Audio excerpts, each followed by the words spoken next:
नमस्कार विद्यार्थी मित्रांनो, आज आपण इयत्ता 8वीच्या बालभारती पाठ्यपुस्तकातील धडा क्रमांक 16वा अभ्यासत आहोत आणि या धड्याचं शीर्षक आहे चोच आणि चारा। चोच आणि चारा या पाठाचा हा सेशन क्रमांक पहिला आहे।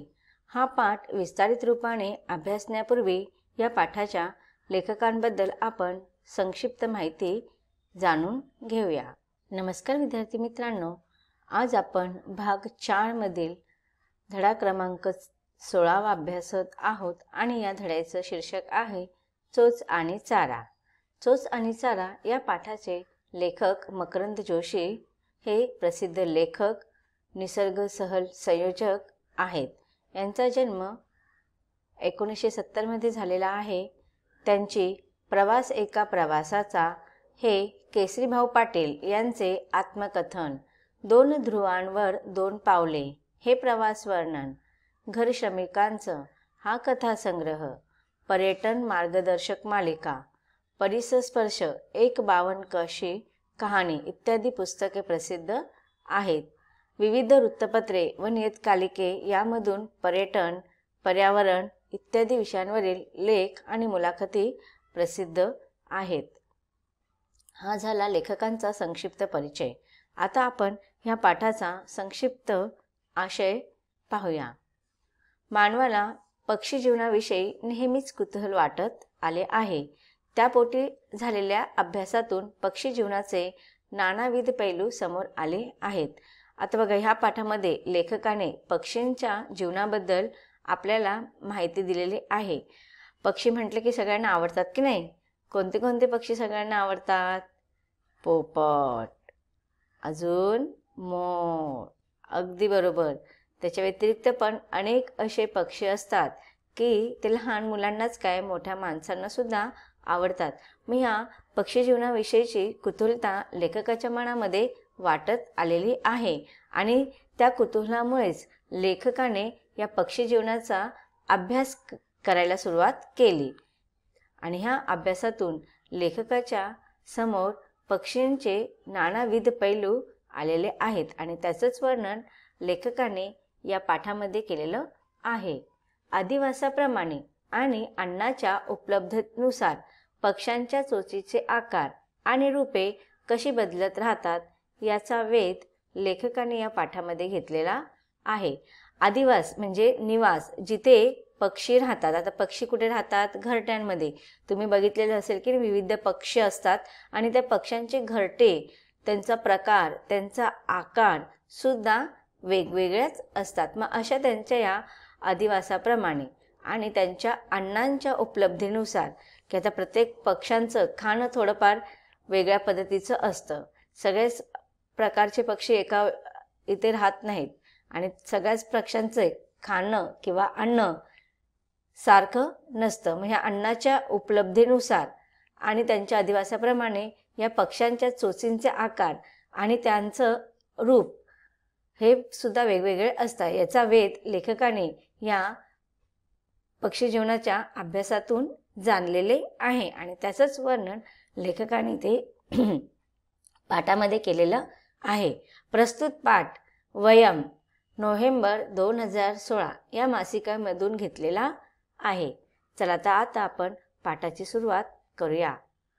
तिची उलूशीच चोच, तेच दात तेच ओठ, अशा शब्दांमध्ये सुगरण पक्ष्यांचे वर्णन बहिणाबाई आपल्या निरीक्षणांमधून करतात। आता बहिणाबाई ह्या कवयित्री आहेत, बहिणाबाई चौधरी, यांना सगळेच ओळखत असतील। अरे खोप्यामध्ये खोपा जसा सुगरणीचा चाफा, हे त्यांची अत्यंत लोकप्रिय ओव्या किंवा आपण त्यांना आता कवितेचं स्वरूप देण्यात आलेलं आहे। बहिणाबाई चौधरी यांनी आपल्या आजूबाजूच्या परिसरातील वर्णन कवितामध्ये दिलेले आहे आणि अगदी सोप्या भाषेमध्ये त्यांनी या कवितेमध्ये पक्ष्यांचं किंवा परिसरामध्ये असणाऱ्या इतर वस्तूंचं वर्णन केलेलं आहे। तर त्या सुगरण पक्षीचं वर्णन बहिणाबाई चौधरी आपल्या कवितेमध्ये करताना म्हणतात की तिची उलुशीचं चोच, उलुशीच म्हणजे इतकुशीच, अगदी छोटीशी अशी तिची चोच असते आणि त्या सुगरणीची ती चोच म्हणजेच तिचे दात आणि तिचे ओठ असतात. आता बघा आपण पाहतो आपला प्रत्येक सजीवांचे शरीराची ठेवण वेगवेगळी असते की नाही. पशु आणि पक्ष्यांना पाहिलं तर त्यांच्यामध्ये आपल्याला फरक दिसतो. तसं मानवामध्ये पण आपल्याला फरक दिसतो. मानवसुद्धा हा सजीव आहे, मानवसुद्धा हा एक सजीव प्राणीच आहे. जसे पशु पक्षी हे प्राण्यांमध्ये आपण त्याची गणना करतो, तसं मानवसुद्धा हा एक सजीव प्राणी आहे.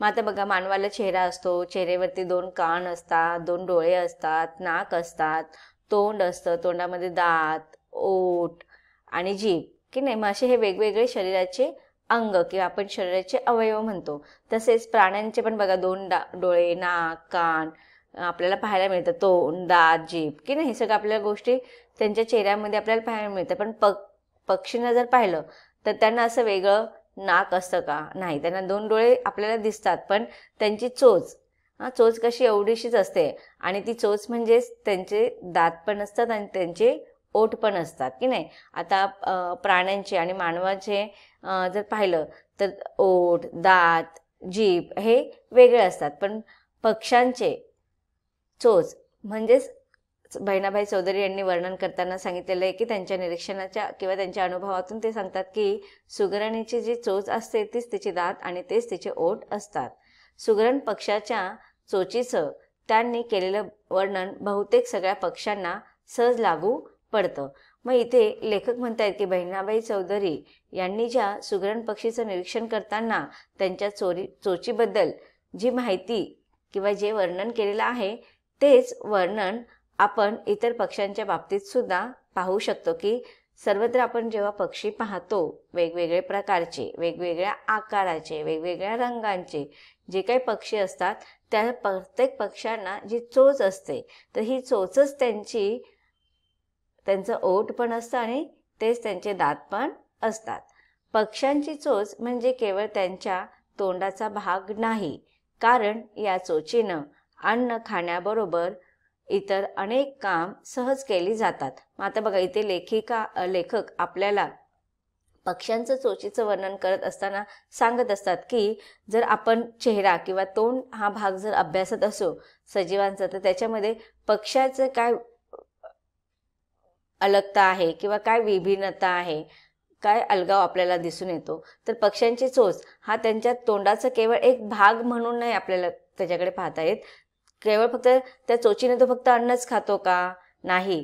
तर ह्या चोचीचा उपयोग आता आपण जर पाहिलं तोंडाचा उपयोग आपण बोलण्यासाठी करतो आणि अन्न खाण्यासाठी करतो की नाही. प्राणी तर आपण तरी बोलतो, मनुष्य बोलतो आणि त्या तोंडाने तो काय करतो? अन्न ग्रहण करत असतो. प्राण्यांचं त्या तोंडाने काय करत असतात ते दाताने, जिभेने, ओठाने हे खायचं काम करत असतात, अन्न खाण्याचं काम करत असतात.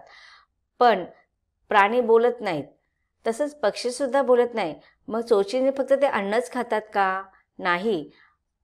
प्रत्येक पक्षी हे चोचीने अन्न खाण्याबरोबर त्यांच्या इतर अनेक काम सहजतेने या चोचीने करत असतात. मग आता ते लेखक आपल्याला पक्ष्यांच्या चोचींचं उपयोग ते कशासाठी करतात किंवा कोणत्या कामासाठी चोचीचा उपयोग केला जातो याचं वर्णन लेखक आपल्याला पुढे सांगत आहेत. जर तुम्ही वेगवेगळ्या जातीच्या पक्ष्यांचे बारकाईने निरीक्षण केलं तर लक्षात येईल की पक्षी आपल्या चोचीचा उपयोग चिखलातून किंवा झाडाच्या खोडातून अन्न शोधणं, बिया फोडणं, शिकार केलेल्या प्राण्यांचे तुकडे करणं यासाठी तर करतातच, पण त्याचबरोबर चोचींचा उपयोग घरटं बांधण्यासाठी, पिल्लांना भरवण्यासाठी इतकंच काय. आता बघा इथे तुम्हाला प्रश्न विचारला जाऊ शकतो की पक्षी चोचीचा उपयोग अन्न खाण्या व्यतिरिक्त कोणत्या कामांसाठी किंवा कोणत्या गोष्टींसाठी करतात. तर ह्या परिच्छेदाचं तुम्ही पक्ष्यांच्या चोचींचं आलेलं वर्णन तुम्ही लिहू शकतात की पक्षी अन्न खाण्याव्यतिरिक्त चिखलामधून किंवा झाडाच्या खोडामध्ये जेव्हा ते अन्न शोधत असतात तर ते अन्न उकरण्याचं काम त्या खोडामधून किंवा त्या चिखलातून अन्न काढण्याचं काम ते चोचीच्या माध्यमातून करत असतात. किंवा मग बघा छोटे छोटे बिया ते त्यांच्या चोचीमध्ये घेऊन येतात की नाही, त्यांचं अन्न असतं. मग ह्या बियावरती टरफलाच्या रूपामध्ये असतात आणि आतमध्ये त्यांचं खाद्य असतं. मग हे बिया फोडण्याचं काम सुद्धा हे पक्षी आपल्या चोचीच्या माध्यमातून करतात. त्याच्या व्यतिरिक्त शिकार केलेले प्राण्यांचे तुकडे करणे. आता बघा त्यांची चोच इवलीशी असते की नाही, छोटीशी असते, आणि पक्षी त्यांनी जे शिकार केलेले जे अन्न असतं, पक्षी असतं, मग ते जरा मोठं असतं. मग ते कसे करतात, ते चोचीमधून थोडं थोडं थोडं थोडं तुकडे करून ते ग्रहण करत असतात. पण त्याचबरोबर याच्या व्यतिरिक्त अजून काय सांगत आहेत, पक्ष्यांच्या चोचींचा उपयोग. पण त्याचबरोबर चोचींचा उपयोग घरटं बांधण्यासाठी. आता तुम्ही पाहिलेलं असेल की काय कुशलता असते त्या पक्ष्यांकडे. कुठे बरं शिकायला जातात, कोणत्या शाळेमध्ये ते शिकायला जातात का शाळेत? नाही. मग अशी अप्रतिम कृती, अप्रतिम कला त्यांना कशी बरं अवगत होत असेल? आपल्याकडे एवढे 2-2 हात आहेत तरी आपल्याला छान चित्र काढता येत नाही, छान एखादी गोष्ट करता येत नाही. ती गोष्ट करण्यासाठी, छान चित्र काढण्यासाठी आपल्याला किती शिक्षण घ्यावं लागतं, किती ट्रेनिंग घ्यावी लागते. पण हे पक्षी एवढीशा चोचीने ते एक एक घरटा बांधण्यासाठी काठ्या तुकड्या घेऊन येत असतात. काठ्यांचे छोटे छोटे तुकडे घेऊन येत असतात आणि त्याच्याने ते छानपैकी विणून एकात एक घालून छानपैकी घरटं तयार करतात. आता बघा ना, आपल्याला सुई दोऱ्यांनी जरी काही शिवायचं म्हटलं तरी आपले टाके कसे येतात, वर खाली येतात, सारख्या आकाराचे नसतात. पण त्या पक्षीद्वारे जे काही घरटे बनवलेले असतात ते चोचीच्या साहाय्याने त्यांचं सामान आणायचं कार्य, घरटं बनवण्यासाठी जे साहित्य लागतं ते साहित्य पण ते चोचीतूनच घेऊन येतात आणि ते घरटे सुद्धा चोचीनेच बनवतात. त्याच्यानंतर पिल्लांना भरवण्यासाठी सुद्धा ते आपल्या चोचीचा उपयोग करतात. की बघा त्यांची पिल्लं जे असतात ते अगदी जेव्हा घरट्यामध्ये छोटे छोटे असतात तर त्या पिल्लांना अन्न कसं खायचं हे माहिती नसतं. मग त्यावेळेस जशी आपली आई आपल्या लहानपणी आपल्याला जेवण भरवत असते, तशीच ही पक्षीसुद्धा आपल्या पिल्लांना चोचीच्या द्वारे अन्न भरवत असते. पण झाडावर चढणं किंवा वेलीवर लटकणं यासाठी सुद्धा केला जातो. आता बघा तुम्ही पाहिलं असेल की पक्षी जे असतात ते झाडावरती किंवा वेलीवरती असे छानपैकी झोके घेत असतात, म्हणजेच काय असतात, लटकत असतात किंवा मग ते झाडावर चढत असतात. मग ह्या झाडावर चढण्याच्या किंवा वेलीवर लटकण्याच्या ह्या कृतीसाठी सुद्धा किंवा ह्या क्रियेसाठी सुद्धा पक्ष्यांना त्यांच्या चोचीचा उपयोग होतो. म्हणजेच चोच ही जणू पक्ष्यांसाठी हात, पाय, दागिना, चमचा, फावडं, करवत आणि बरंच काही असतं. मग बघा ही इतकुशी इवलुशी दिसणारी पक्ष्यांची चोच किती, तिला आपल्या शरीराचे किती अवयव असतात, वेगवेगळे अवयव असतात. चालण्यासाठी पाय असतात, इतर कामं करण्यासाठी हात असतात, ऐकण्यासाठी कान असतात, श्वास घेण्यासाठी नाक असतं, अन्न खाण्यासाठी आणि बोलण्यासाठी आपलं हे तोंड आहे. पण पक्ष्यांना फक्त केवळ एकच चोच असते आणि त्या चोचीच्या साहाय्यानेच बघा, आता ते झाडावर चढायचं असेल किंवा वेलीवर लटकायचं असेल तर पाय म्हणून त्याचा उपयोग करते. अन्न भरवताना, आपल्या पिल्लांना अन्न भरवताना किंवा घरटे बनवताना त्या चोचीचा उपयोग ते हात म्हणून करत असते की नाही.